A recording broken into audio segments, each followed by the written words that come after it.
Hello दोस्तों, आप सबका स्वागत है हमारे यूट्यूब चैनल श्लोकर्स एकेडमी में।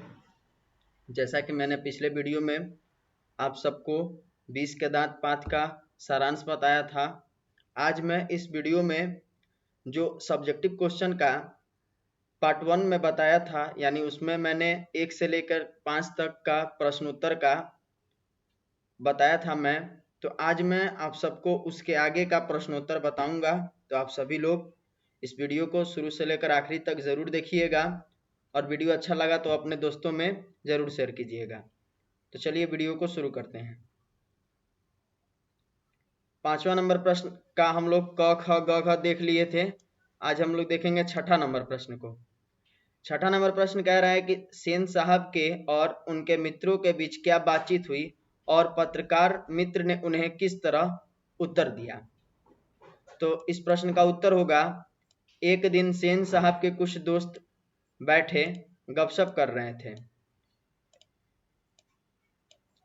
उनमें एक साहब साधारण हैसियत के अखबार नवीश थे और साथ में उनका लड़का भी था, जो था तो खोखा से भी छोटा पर बड़ा समझदार और होनहार मालूम पड़ता था।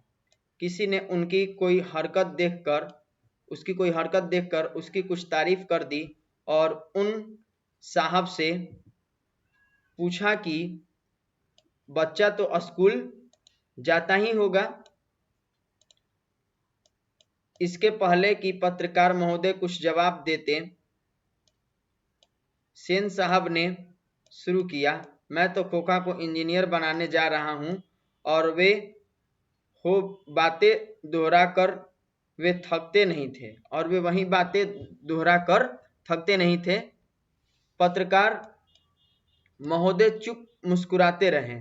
जब उनसे फिर पूछा गया कि अपने बच्चे के विषय में उनका क्या ख्याल है, तब उन्होंने कहा कि मैं चाहता हूं कि वह जेंटलमैन जरूर बने और कुछ बने उसका काम है, उसे पूरी आज़ादी रहेगी। सेन साहब इस उत्तर के शिष्ट और प्रसन्न व्यंग पर अटकर रह गए।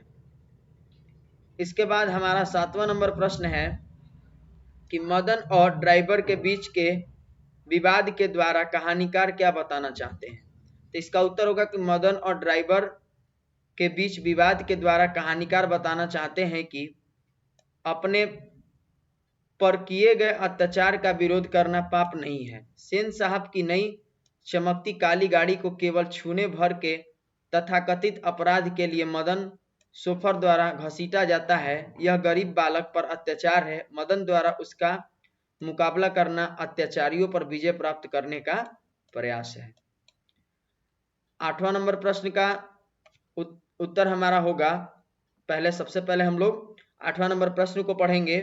तो 8वां नंबर प्रश्न कह रहा है कि कासू और मदन के बीच झगड़े का कारण क्या था। इस प्रसंग के द्वारा लेखक क्या दिखाना चाहते हैं।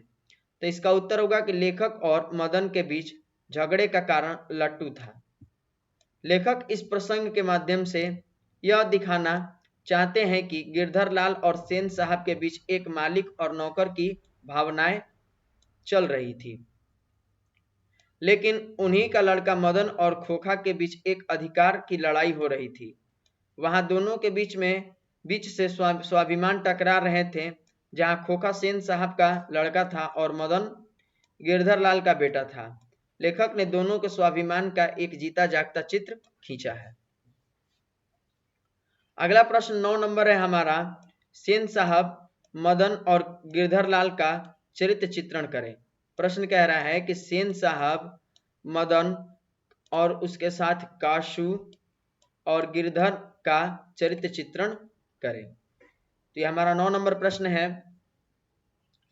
इसका उत्तर होगा कि प्रस्तुत कहानी में लेखक ने अमीरों की तथाकथित मर्यादा पर करारा व्यंग किया है।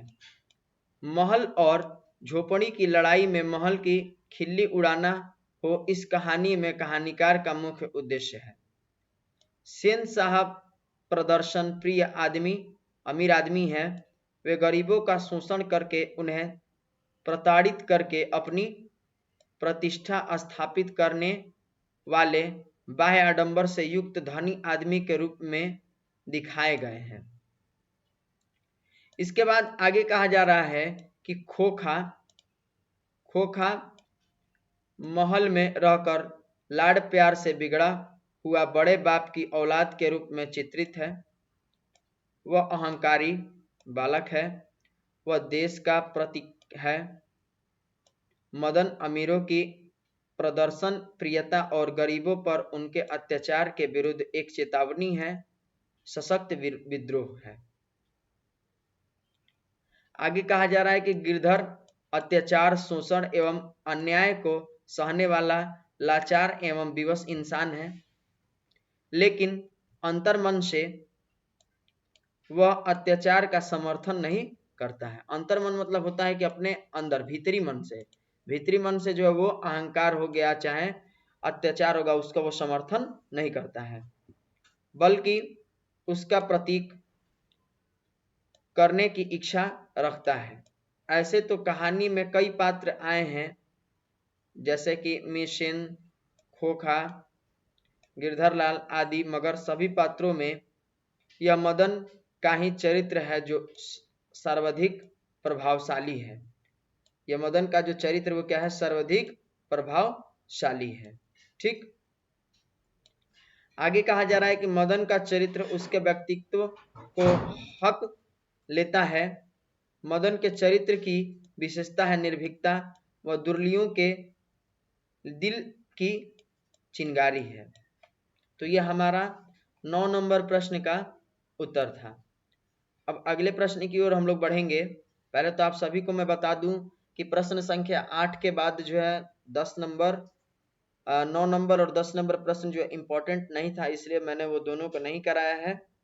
ठीक, और बाकी आखिरी वाला जो प्रश्न था वो इस पाठ का सारांश था, तो इस पाठ का सारांश मैंने पिछले वीडियो में ही बता दिया था। तो हम इस वीडियो में उन 3 प्रश्नों को नहीं करेंगे, लेकिन आगे जो है जो भी प्रश्न बचा हुआ है उसको मैं सारे को करा रहा हूँ। तो अभी तक हमने 9 प्रश्नों को देखा, अब 10वां प्रश्न हम लोग देखने जा रहे हैं। तो 10वां प्रश्न है हमारा कि आपकी दृष्टि में कहानी 20 के दांत का नायक कौन है, तर्कपूर्ण उत्तर दें।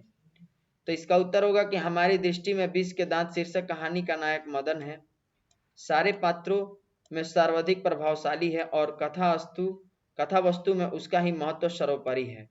इस दृष्टि से विचार करने पर स्पष्ट ज्ञात होता है कि इस कहानी का नायक मदन ही है। यहाँ नायक होगा, ठीक ना। इस कहानी का नायक कौन है, तो मदन ही है। इसमें मदन का ही चरित्र है जो सबसे अधिक प्रभावशाली है। पूरी कथा वस्तु में इसी के चरित्र का महत्व है। खोखा के 20 के दांत उखाड़ने की महत्वपूर्ण घटना का भी वही संचालक है, अतः निर्विवाद के रूप से मदन ही इस कहानी का नायक है। तो 10वां नंबर प्रश्न का उत्तर था।